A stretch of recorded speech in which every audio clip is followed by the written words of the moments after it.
Good morning and welcome to the Seascape Energy Asia PLC investor presentation. This session has been pre-recorded whilst the team were together in London last week. However, any questions that are submitted will be sent to the company to review, and the company will be able to publish the responses on the Investor Meet company platform. Before we begin, I'd like to submit the following poll.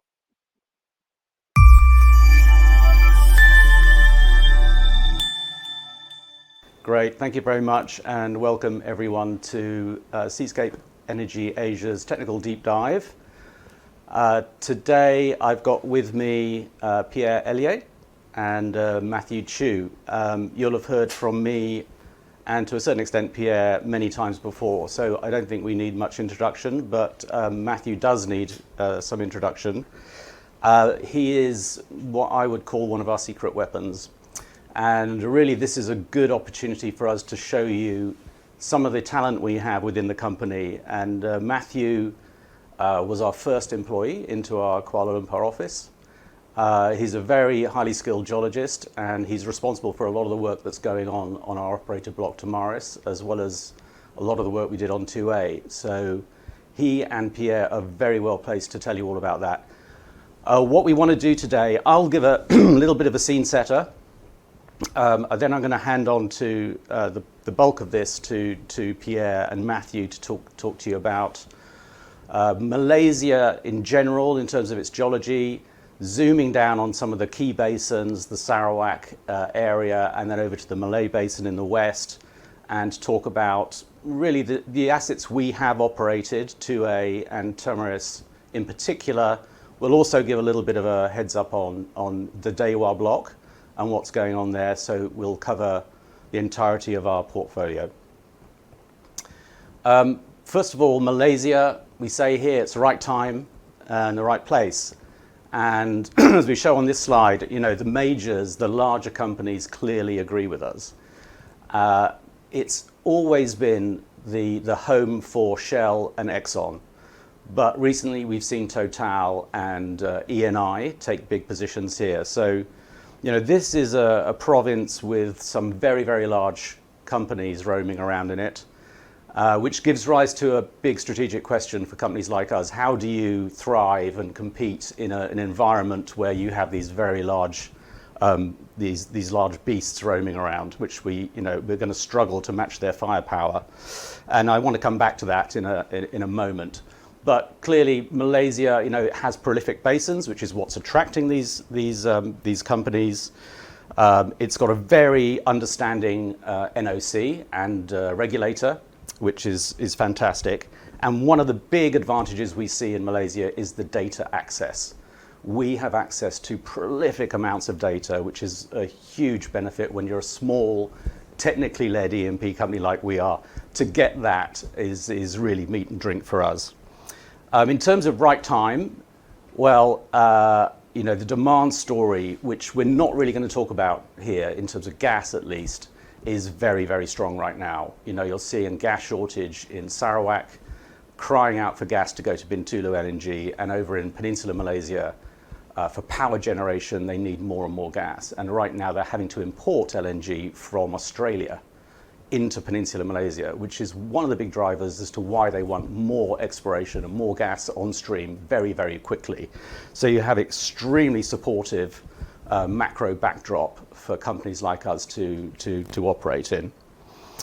I think coming back to this strategic question about how we can compete, one of the great advantages we have is that we're not a big giant, so we can act very quickly. So we can be very agile. You know, we're not a prisoner to 5-year corporate plan timetables or even, frankly, annual budgeting cycles. If we see something we like, we can go and act on it. We can drop everything and direct our resources to go and capture that opportunity. We also have a very good dialogue with the NOC. We're not reliant on big set-piece conferences or visits from head office to come and talk to the regulator. We have an ongoing dialogue with them the whole time. We're in and out their office all the time. Any ideas we have, anything we see, we can talk to them about straight away. We don't even have to wait for license rounds, actually, to raise this sort of thing. So we can be truly opportunistic. And that's something that I think the larger companies struggle with. And particularly in an environment like this where you have super majors, you have other national oil companies, you have very big international gas companies, but you have very few small companies like us. And that brings me on to this next point, which is the opportunity set in front of us. This is Wood Mackenzie's slide. So this is a leading industry consultant. It's not our view, but I would totally agree with them that there are many, many hundred sub-commercial discoveries sitting around in Malaysia, both in the west and the east. And most of those are sub-commercial for very good reason. They'll probably never see the light of day. They are probably marginal in terms of the economics. But some of them will be extremely valuable, and they'll be much bigger than people think they are. And our role in life is to seek these things out and try and make them work. And here, from what we see, oil is quite difficult. If you have a very small oil field and it doesn't get developed according to plan, something doesn't quite work, it'll kill the project. With gas, these tend to be volumetrically much bigger, and so you've got more margin there to work with. And so the gas opportunities tend to look a bit more attractive to us, but we're not wedded to it particularly, but it does fit the macro narrative very, very well. So, we have a very clear role in life in terms of plucking these out. And as I said earlier, there's very few little companies around. So we have very few competitors right now. Again, the timing point is extremely fortuitous. So just before I go, I'm going to hand over to Pierre in 1 minute. But here's our portfolio today.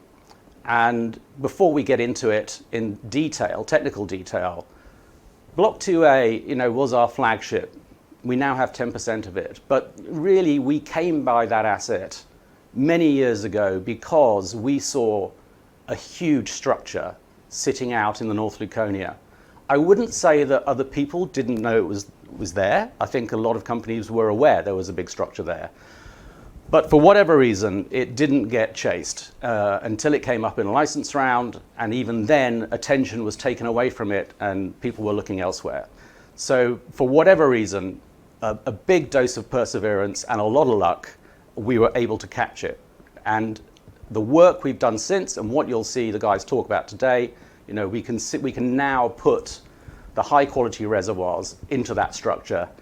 We can see the gas charge. I mean, the story looks extremely attractive, and of course the Impex farm out is extremely good evidence of that. I think with DEWA, this is again us spotting an opportunity right in the heart of the Blenheim province. We saw some undeveloped gas sitting close to infrastructure, close to the LNG plant, that no one seemed to be doing anything with it, and we were able to capture that as well. And then the whole thing really comes together with Temaris, where we were aware of the Tembakau discovery. Today you're going to hear a lot of Malaysian names, and they're quite confusing. I apologize. Tembakau is the Malay word for tobacco. It's not terribly PC, but it might help you remember it. And the Tembakau discovery had some stratigraphic elements to it, we believe. And our idea was, if you took those and looked elsewhere around it for other stratigraphic traps, you could unlock a whole new wave of discoveries of gas very close to pipeline systems and infrastructure where it's really needed. And so the upside potential we thought could be really interesting. And I think today is the first time we're going to show you some of that work. And these two guys are best placed to do that. So I am now going to pass this over to Pierre, who, what he doesn't know about Malaysian geology, you can forget, but he's going to take you through it. James, thank you very much, and hello all. I must say it's great to be here today and to be here with Matthew. We're both based in Kuala Lumpur, so it's great to be here today to walk you through this deep dive. What we have now is just a collection of slides running through the Malaysian basins, and then to give a bit of a context of our portfolio, and then we're going to go through the assets in some detail, Temaris, DEWA, and 2A, and talk you through all that. We just thought we'd start with a few context slides. This slide is of the Malaysian basins, the Malay Basin to the left and the Sarawak Basin to the right. And our portfolio is right in the core, in the heartland of these basins. Temaris, of course, in the Malay Basin, and 2A and DEWA in the Sarawak Basin. And you know, when you just pause and look at this slide, it's quite remarkable. You know, the slide here says over 4,000 meters, 4 kilometers of sediment in those basins. Actually, in the Sarawak Basin, it's probably amply more than that. But it just goes to show the amount of sediment there is in these basins that's cooking and generating oil and gas, which is then trapped in the fields that we are chasing in both Temaris and 2A and DEWA. James alluded to this, but it's really remarkable the amount of data there is in Malaysia for us to work on. This is a database slide of the 3 main basins, the Malay Basin, Sarawak Basin, and Sabah up in the northeast there. But it's the access to the seismic, the 2D, the 3D, the wells, hundreds and hundreds of wells, the tests, the production data. And what's remarkable is that all this is in an online database called MyProData, which Petronas have put together, which we have access to. So we have access to all the data on our blocks, but also on all the blocks across all of Malaysia. So we have a really extensive data set, which is really remarkable. So we want to look at competitor activity or a block next door, we can look at the data there and form a view about the regional plays. So really extensive data set in Malaysia, which helps us understand and de-risk the prospects and the plays that we are chasing. So really, really important. I think this is probably one of the best databases, and it's all online in the cloud worldwide, I think, that we have seen. We have a few slides on yet to find, and this is how geologists measure the potential of basins and how the different phases of exploration in different basins. The slide on the left, Malay Basin, slide on the right, Sarawak Basin, and you can see there are periods of extensive activity where the graph shoots up. And you can see this is in the 1970s in the Malay Basin, in the 70s in the Sarawak Basin, and then there are pulses of success in exploration. If you look in Sarawak, there were key pulses of where the graph goes up, and then recently with recent discoveries, Lang Lebah, and also the new field discoveries in Sarawak as well. What's interesting is the yet to find. How much do the geologists of the geology community think there is yet to find in these basins? And in the Malay Basin, the estimate is probably in the order of 3 billion barrels of yet to find resource, oil and gas, yet to find. In Sarawak, because of course, remember on that first slide, it's a bigger basin, so there's over 11 billion barrels of yet to find. So these numbers, of course, are plus or minus, but gives you a sense of the potential. James said, right place, right time, and I'd add right address. These are the right basins to be in, and our portfolio is right in the heartland of these basins. So that was a quick run through the geology of Malaysia. I know it's super simple, but hopefully it gives some sense of why we're so excited about our portfolio in Malaysia and the opportunity set it presents. We just have a few slides now to go through Temaris, and I'll just talk through 2 and then pass on to Matthew.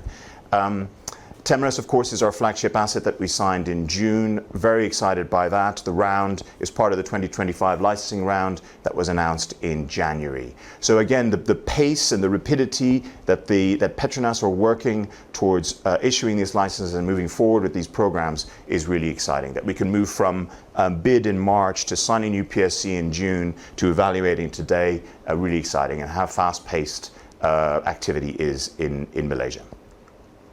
So just 2 slides from me, just a reminder of Temaris.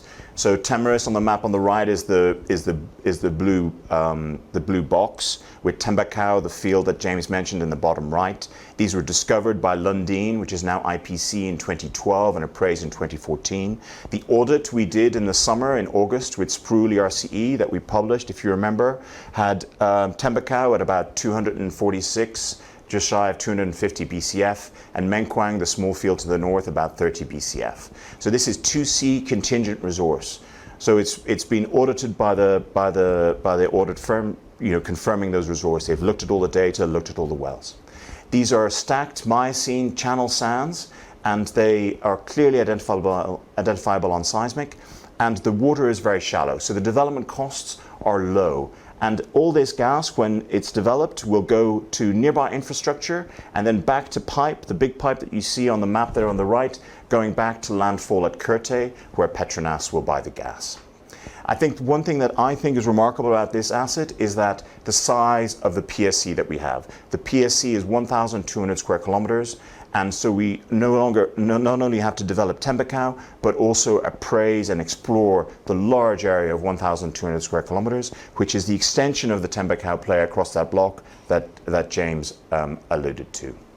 I think there's, we touched on it earlier, but significant demand in Peninsula Malaysia for gas coming from these fields. There's huge demand, and I think the whole demand picture has changed considerably, where there's a shortfall of pipe gas coming from these fields offshore East Coast, and there's these long-term import contracts from Woodside and others importing LNG into Peninsula Malaysia to support demand. So I think it certainly is right place, right time on this asset. Just as I introduced to Matthew, we believe there's huge potential in this area. Tembakau itself, just shy of 250 BCF, and then these channels we see at Tembakau extending to the west and northwest in a feature that we call Kaladi, and then into a large feature that we call Alamanda, those two yellow blobs. These are targets at slightly different geological horizons, but we've put them on a map in the center there for simplicity, all in one place. I think the beauty and the message I get from this is that if Tembakau is 250 BCF, let's say, Kaladi could easily be 200 BCF, and Alamanda is easily 400 BCF or so. In fact, the upside number from the auditors had Alamanda as up to 700 BCF that we'll show you later. So do we have the potential to create up to a 1 TCF gas hub in this area? And this would be really revolutionary and change our view of the whole area, which is, for all of us, really exciting. So anyway, so that's enough from me. So Matthew. Dr. Pierre, thank you very much. Great. Thanks for the introduction. So James and Pierre both alluded to the fact that one of the key reasons why we're successful here is the richness in the data set that we have. So what you see now on the slide here in the center figure is the availability of the data that we have. Everything in purple is the extent of the 3D data set that we have in the block. You can see immediately where the Temaris block is sitting, right dead center. By and large, the entire block has been covered by 3D. We have also other data like the non-seismic data, which is the figure on the left, which is the FTG data, which is the full tensor gravity data that Petronas has shot over the area, which helps us a lot because it helps us delineate the basin, help us to identify where the structural elements are, and help us also to understand the basin a little bit more in terms of where the charge could be coming from, how the charge migration is migrating from the center of the Malay Basin to the north into the area where we are right now at Temaris. One of the key things about Temaris is really about how easy it is to target our reservoirs. Our reservoirs are in 3 reservoirs. It's the I-10, I-20, and I-80. I'll talk a little bit more about them later on in the next few slides. But the key thing here is through this what we call seismic amplitudes, we can actually identify these features, what we call channel features, fluvial systems, tidal bars, which you can identify and actually use analogs of present-day features to help us to understand what those reservoirs could be like. And those are important because understanding those reservoirs, or what we call facies, help us to delineate or understand the producibility of these reservoirs, and also help us to figure out where else can we find additional perspective from this facies itself within our block. There are different models sitting out there, but where we are right now in Temaris, we are looking at the fluvial system in the deeper I-10 reservoirs. Associated to those systems, we have tidal flats, we have crevice plays, we have point bars, and as we progress forward to the younger reservoirs in the I-10, we get into the more tidal environments. So as you can see on the figure on the right, you can just imagine going on a walk on the beach, a long walk from the river down to where the beach is. You can see how the river system changes from what could be a very restrictive rivers. As it spreads out, as you go towards the coast, it spreads out and you get into more of your tides environment, and sometimes even to the shorelines you get some of the waves. We don't have any of the waves here, but we got a lot of tidal influence influencing our facies, and influencing how our reservoirs have been deposited. And that's important because it helps us to plan our wells, help us to find where the additional prospectives are within our block. What you see on the left here right now is what we call a seismic section. This is what we do when we go out there, we shoot seismic, we put cables, we tow cables behind seismic ships, which sends a signal down into the subsurface. We record the bouncing of the signal up with receivers, and then we have processors that processes this signal and which give us the image on the left. Now what's important here, you can see immediately the difference in the colors of the seismic section here. The colors are important because it differentiates what we call sands, just kind of sand with water in it, and also differentiate what the gas-bearing sands are.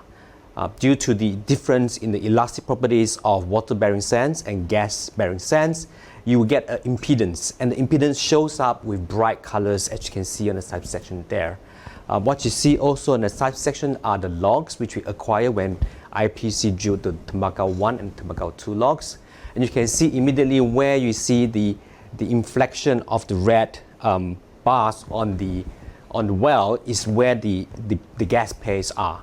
Immediately on the section you can see vertically there are different pay zones. You got the I-10 sands, you got I-20 sands, we also have the I-80 sands. We receive some shows, we saw some shows in the I-35 sands, but just shows is not enough to be commercial. So the main three sands we're going after is I-10, I-20 and I-80. There's a section on the right, we can see it's a schematic cartoon of the different reservoirs and how they are stacked together vertically.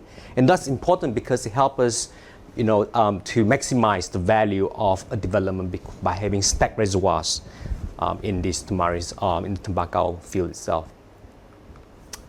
Just zooming in on the well logs, we have Tembakau 1 on the left, we got Tembakau 2 on the right. What's important to note is that in each of these wells, we saw excellent reservoirs. We did evaluation on it. The I-10, I-20, I-80, we have high porosities of the range of 35% porosities. Multi-darcy permeabilities, which is important for us because what that means is that we get great flow rates when we eventually develop from these reservoirs. We did tests on some of these reservoirs, as particularly in the I-10 and I-20, what we call the DST, drill stem tests. And what that indicates is how good the flow rates potentially could be coming up from these reservoirs. Those tests have indicated that we could flow up to 60 million scf per day from the I-10 and I-20 reservoirs. Also important is, of course, the quality of the gas we see in these reservoirs. We took samples when we drilled these wells, and the analysis of these samples indicated that we have sweet gas. And what that means is that we have no CO2, we have no H2S, we have very low nitrogen, we have sweet gas, so much so that it can almost flow into the kitchen and start cooking.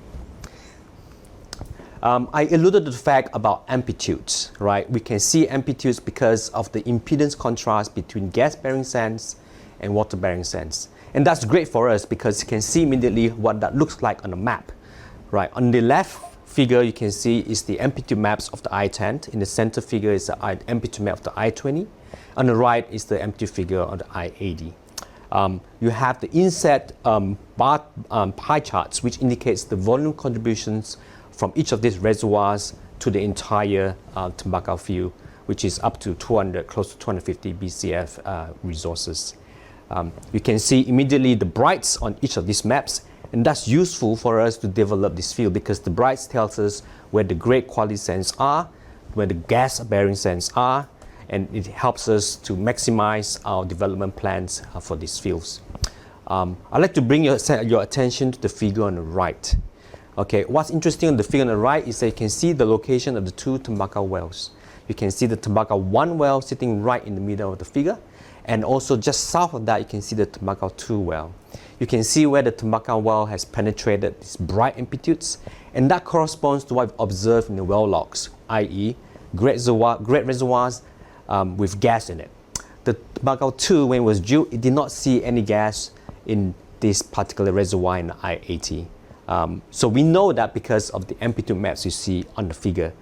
You will also see how that channel in that figure actually kind of translate and kind of moves up towards the north, and further into the northwest. And that's great news for us because that indicates that there could be more prospective gas-bearing sands up north of us and also northwest of us. And this brings me to this map. You can see where the location of the Tembakau field is. You can see where the Keladi prospect is, alluded by Dr. Pierre.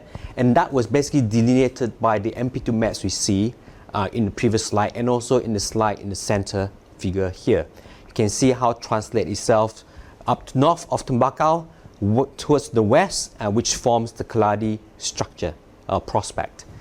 We also see this composite. This is what you see here in the center figure is a composite MP2 map, which is basically the stack response of all these MP2 maps together. The huge blob right to the left of the center figure there is what we call the Alamanda prospect. What Alamanda looks like is actually what you see on the schematic on the right. It's actually on a shallower stratigraphic level, shallower than the I-10 sands. It's different but shallower. It's never really been penetrated or evaluated in this part of the Malay Basin before. And we think, based on the amplitudes here, we think that this could be really prospective for us. In terms of volumes, you're looking up to around 400 BCF of prospective volumes for the Alamanda prospect. Huge values if that comes in. We talked about Keladi, and this is just a seismic section over what we think the Keladi prospect looks like. I alluded to the fact that the Keladi prospect was defined by seismic amplitudes. This is what it looks like on the actual seismic itself. The two wells you see on the right of the figure are the Tembakau 1 well and the Tembakau 2 wells. Highlighted in red, just at the Tembakau 1 well is the I-80 sands. You can see how the phase response, the thickness of that loop, the shape of that loop, how you can actually almost correlate that loop across the fault in the center of the figure to the left, and you can see how similar that seismic loop response is at the Keladi prospect. SPRO ERC has evaluated the Keladi prospect to have up to around 188 BCF with the chance of success of about 45% for this prospect. I've talked about Alamanda, and this is the energy we have for Alamanda.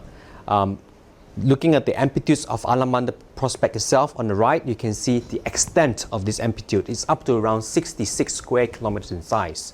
And what's great about the prospect is its proximity to the Tembakau field. It's roughly around 10 clicks away to the northwest, which is great for us because in the event of a discovery, you can easily tie the discovery into the Tembakau overall field development plan. The figure in the center here is a figure taken from Google Map of a delta system in Myanmar, and this is the analog that we are trying to use to describe what Alamanda looks like. It's a high stand delta, which has been incised by subsequent sea level low, which forms the traps to the north, to the west, and to the north, and to the east of the prospect itself. This section here you see, A to B, is actually a northwest to southeast section across the heart of these Alamanda amplitudes, and you can see where the high stand delta is, where this bright amplitude response is. You can see the incision of the channels just to the left of that bright and also to the right of these brights, which forms the trap of the Alamanda prospects. Again, for around 400 BCF of potential resource sitting in this prospect. Great location, great potential development for the Temaris PSC. I just want to round up the whole Temaris kind of block for us. These are all the volumes that SPRO ERCA has evaluated for us of all the potential prospects we have in the Temaris block. You can see where those different prospects are on the map on the right. The Alamanda prospect, you've got Keladi as well, just sitting north and northwest of the Tembakau field. We also have this small Tembakau West near field exploration prospective volumes. It's just sitting to the west of that Tembakau fault, and also with the Kangkong prospect just sitting to the east of the Tembakau field. Great prospects. If you add all those numbers up, who knows, potentially up to 1 TCF of potential resources available to be discovered. It's a great asset, isn't it, Dr. Pierre? It's great, Matthew. Matthew, thanks so much for that. It's really, really good. When I reflect, Matthew, on the asset, we bid on this for Tembakau, But actually what we have now is this huge portfolio of prospects Yes, in indeed, different places to the west and northwest of the block. So it's really great, and it's come on so much from when we bid in March and signed in June, and all the work that you primarily have done over the past few months, delineating all this upside. We had a very good workshop yesterday as well in London, just running Indeed, through all the indeed. prospectivity on the block, and there's just more prospectivity emerging, which is great to see as we tease out the different plays from our understanding from the 3 wells on the block. Dr. Pierre, you just mentioned the fact, I'm just going to draw on also the point that James mentioned earlier. It's just 4 months since signing, and we have now identified so much more potential within the Temaris block. I think it's only possible because we're so agile, right? No, it's great. It's a good story. It's a good Indeed. story. It's a good story. We've wrapped up on Temaris here. I just wanted to walk through a little bit. We'll go further east now to DEWA PSC in East Malaysia in Sarawak. And this is our non-operated asset that's operated by EnQuest in partnership with Petros that we signed actually just about a year ago, or just under a year ago. Next week, I think it'll be a year to the signing of this PSC. I must say EnQuest have done a huge amount of work on the block and delineated extensive, mapped out and done the resource assessments on all the reservoirs across these different fields.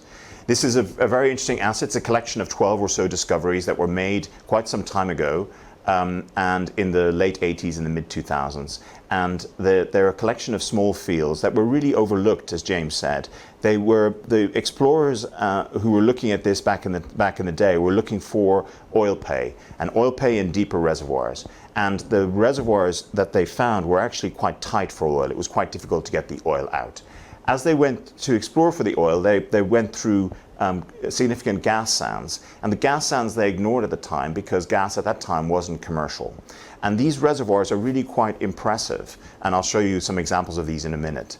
This is shallow water gas fields that go back to infrastructure and then back to Bintulu LNG. So it's a really good story. And Bintulu LNG is looking for more feed gas in the years ahead as it continues production. And of course, all these LNG cargoes go up to North Asia, Japan, Korea, and China.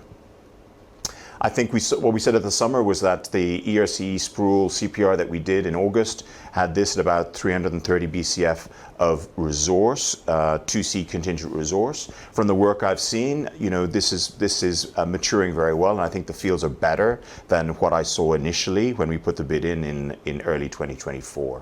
And the fields are just improving with all the work there is on them.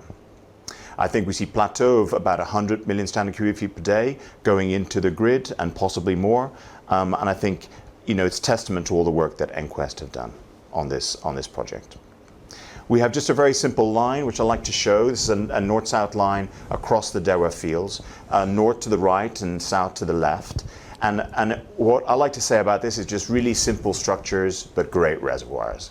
So we have these reservoirs trapped in these anticlinal structures, 1, 2, 3, and forming really simple structures. But it's really because the reservoirs are so good that we really think this asset is really interesting and good. This is the type well that we showed at the time when we bid on this, but I think it's a really great example because it shows the quality of the rock. These are really high quality, Darcy quality reservoirs, but also the amount of pay. The yellow on the logs here is sand, and you can see the amount of sand there is, productive zones. And what I like here also is that one of the columns is 97 meters. So 97 meter of continuous gas column in accessing these high quality gas reservoirs. 97 meters is huge. It's like a third of the height of the Eiffel Tower. So it's very significant. So to have these overlooked in this well-known basin is really great to have as part of our portfolio.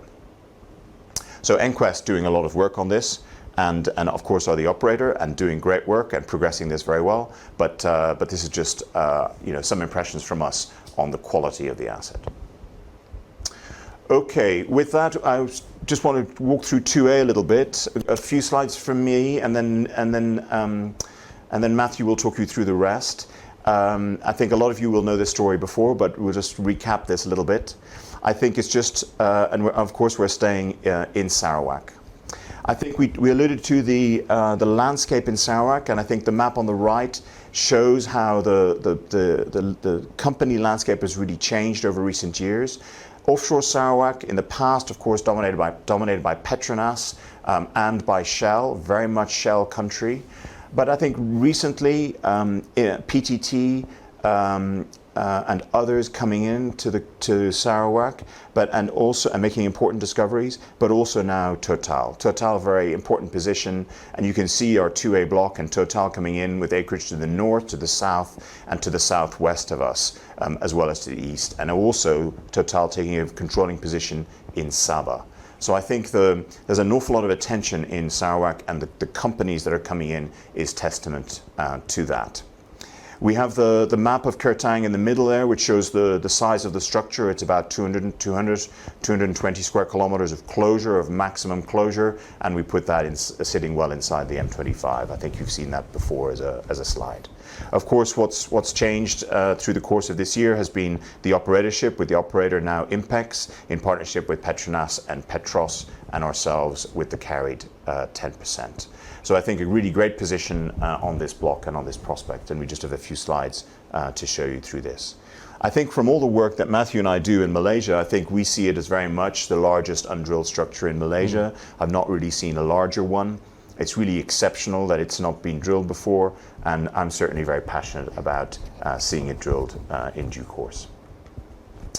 We put this slide in because Matthew and I have been doing a lot of work, of course, with the Impex, the operator, and they've been thinking about this very carefully, about where to drill this structure. The structure itself is, as we said, about over 200 square kilometers of closure, and it's got multiple objectives. It's got the shallow gas sands, and it's got the cycle 2 and cycle 1 sands, all of which are slightly different and are better in different places. So finding the well and drilling it in the right place is really critical. So it needs a lot of thought, and it's great to see Impex and Petronas and the whole partnership working on optimizing, getting the best possible well location for us to drill on this structure.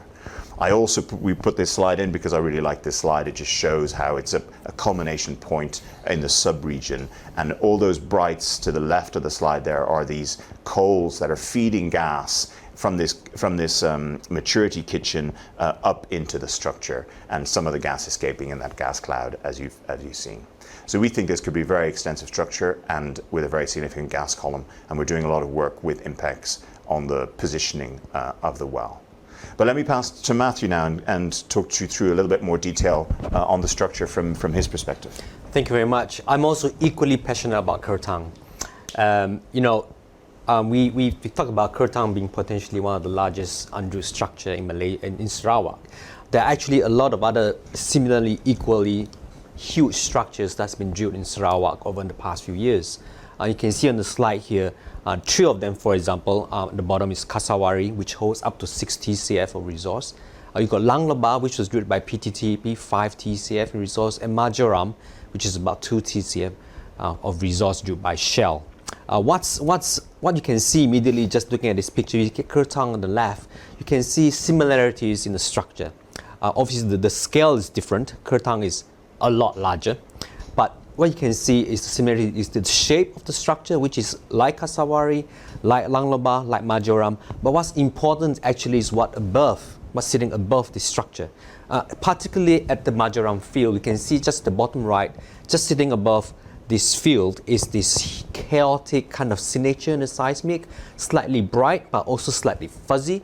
You can see similar observations just sitting above the Kertang structure itself, and that's a good thing because that actually indicates the presence of gas, a working petroleum system underneath Kertang in our block in 2A. And that is one of the key things that we look for as geologists, as explorers, is to seek out where these potential sweet spots are, where the combination of all the migration of gas and hydrocarbons could be ending up at. And the fact that Kertang is such a huge structure, you can see the apex of the structure itself, it gives us a great feeling of certainty that there's definitely migration of hydrocarbons into this structure. Again, going back to Kasawari, Lang Lebah, and Majoram, huge structures. Okay, these are high relief structures. At Kertang, we talked about in Paris the Paris Eiffel Tower as comparison. Kertang is in fact a lot bigger than that. In Malaysia, which is where both Dr. Pierre and myself are based, we always go to the Petronas Twin Towers. That's about 455 meters in height. Kertang is about double that, easily double that height. So really big structures, and that's why we see huge potential volumes sitting in the Kertang structure of up to 9 TCF in resources as audited. So the column could be 900 meters at Kertang. It could be up to 900, double the height. So you have to stack Petronas. 2 Petronas towers on top of each other. 2 Petronas Twin Towers on top of It gives you a sense of the scale, doesn't it? It's amazing. Yeah. It's like, yeah. wow. Just zooming in on Majoram so you can get a picture, get a bit better idea of what I was talking about. This is from a paper published recently in 2022. All right, you can see the structure on the bottom map inset on the right, how that looks like. Red is high, white is high, and the green is low. So you can see actually what it looks like, or at least can picture what it looks like in the aerial sense. The seismic section will tell you what it looks like actually on the seismic. You can see where those fuzzy zones are sitting on top of the structures, slightly bright, slightly fuzzy. We call this gas clouds, and rightfully because those show us potentially where the gas are in the basin. Right, so again, this is Majoram, and we use this as analog for the Sarawak basins, that there are still structures large enough, undrilled in Sarawak, that could contain huge amount of potential resources. We talked about Temaris and how great Temaris PSC is, about 1,200 square kilometers. We have the 2 fields in Temaris. We have additional running room to look for potential resources, upside resources.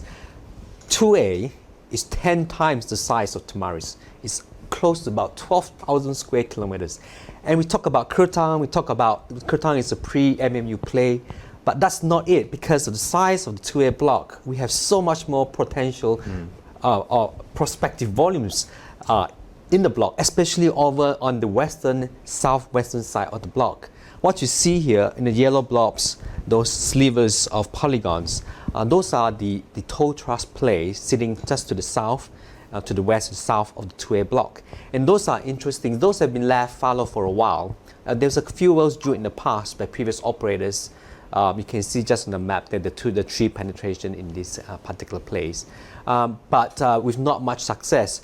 But it's now picking up a lot of interest due particularly to Petronas's discovery well sitting just south of our block, Sinsing Machinchang, whom Total Energies had just recently signed up to, and according to their press release, it could contain up to 4 TCF of resources. Now this is all within the same play. You can actually see on the map, it's just sitting right next door to this potential 4 TCF of resources. Huge potential, isn't it? No, that's remarkable. So it's the same play. So you're saying the same play that Total and Charagali have just to the south of us here, extending up into the southern portion of 2A. Indeed. And then Matthew, also the Kertang itself. We've always focused on Kertang itself being so big, this large Miocene structure. But actually, it has a lot of sister prospects to the northwest and east of it, as well as to the south. Indeed. So I think what we've really not talked about publicly before is that there's Kertang itself, but then once Kertang comes in, there's very natural follow-on that you would look to drill. And I think there has to be a focus to the south of the block now as well, with the extension of this play from Total, the Total Petronas Charagali acreage up in the south there. Very exciting indeed. Indeed. Thank you very much, Pierre. Thank you, Matthew. That was fantastic. Clearly it's difficult, we know, for investors to get all the nuance of the technical data, but we're trying to give you a flavour of what we've been working on, what we've got, and the excitement we see. So just the highlights. I mean, if you didn't hear any of it, please remember these bits. DEWA, very high quality asset. We love the rocks. I think the reservoirs are great, close to market. EnQuest doing a good job bringing that on. Obviously, we are a non-operating partner there, but it's something we did identify and we love. So big tick from us, and gives us the diversity that we like in a portfolio with a number of different fields and discoveries. 2A, we have a big soft spot for that. You know, in many ways, it's the foundation of Seascape as we know it today. And, you know, and so I think you've always got a sense of the excitement we feel around that asset. I think what's different here, there's a couple of new points coming out. First of all, you heard from Matthew, and Matthew is from Sarawak. He's a Sarawakian earth scientist talking about the biggest undrilled prospect in Sarawak. You know, I mean, this is close to home. I think the other thing to bear in mind here, you know, is the follow-on. We've always talked about Kertang from day one. We haven't really talked about what's beyond it. Impex now operate the block, and they're doing a tremendous job. And they are mapping structures which we've seen before, but you know, they're now starting to quantify the upside beyond Kertang, which, as Pierre mentioned, you know, we have these lookalikes, it's much smaller, but surround Kertang. And now we're seeing this other play, this cycle 5, cycle 7, what Matthew calls the toe thrust play, where Total have come in south of us, and they're talking about a 4 TCF development next door in exactly the same play. It continues into our block 2A. So we have that to chase as well. It isn't just though the size of Kertang will dwarf everything. So when you think about the creaming curve that Pierre talked about the yet to finds, and we see those big jumps in the creaming curve, it's because things like Kertang get drilled, and it pushes the exploration activity out into the North Luconia, outboard of where we've seen it so far. And Kertang would be a leg up all of its own on that creaming curve, on the yet to finds. And then if we look at the shallow, the toe thrust, the shallow turbidite play that Matthew and Pierre were talking about, that again would give you another leg up. So our asset can impact that creaming curve by itself. I mean, that's a very, very, very important asset. Temaris, obviously our flagship now. You know, this is our baby. And looking at the Malay Basin side, what we haven't seen in the Malay Basin, I mean, there's been a lot of activity. Pierre showed you from the 1970s. You know, it's a well-known, it's a well-explored, well-exploited basin. What we've never seen is someone chase the stratigraphic play on the margins of that basin. And there is no reason why it wouldn't work. The geophysics is telling us it should work. Tembakau tells us it should work. And everything is pointing to quite substantial gas resources sitting there close to infrastructure that we just need to get after with our drill bit. And again, you know, for an impact on a basin, it could be very, very remarkable. For an impact on a company, it's an absolute game changer. So this is what I want to leave you with. You may get lost in the seismic, you may get lost in the chronology and the names and everything else, but look, what we've created is something with this resource base, you know, 281 million barrels. And what it could lead to on the right is really the thing that I think is exciting. It's great to talk about the seismic and the upside and all the rest, but what does it really mean? We've got a portfolio here which could deliver north of 40,000 barrels a day of production to this company, who today sits at the market cap of 50 million quid and zero production. And that is a huge future. And you know, it's all come out of Malaysia. It's all come out of the geoscience. It's actually all come out of people's heads. But it can be translated into hard cash flow and value. And that's what our job is. And you know, that's what sessions like this is all about. So I hope it's been informative. Thank you very much for your attention. And I look forward to the next one. Thank you, guys.